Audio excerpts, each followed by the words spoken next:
StudyNest. So the summer season is starting. It's where you get all those mangoes, those summer holidays, vacations, and lots of fun. But in this summer, we forget to take care of our health and stuff.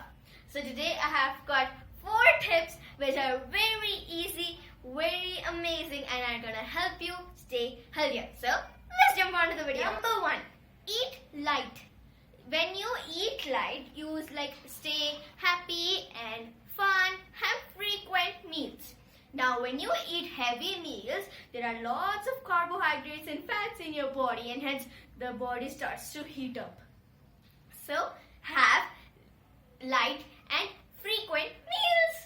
Protect your eyes. This is the tip number 2. You should protect your eyes, but if you look directly at the sun, it's gonna cause permanent or temporary eye damage. So you should wear sunglasses like this,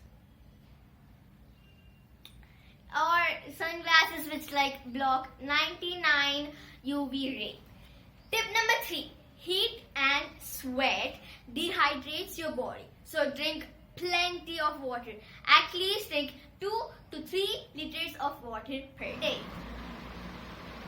Number 4, avoid outside food. Before you go, let me tell you a small extra tip. So you can minimum have 2 to 3 liters, but you can drink more. This is actually good. And also you should eat lots of fruits and vegetables, and drink lots of fruit juices if you like them. Give this video a big thumbs up if you like mango.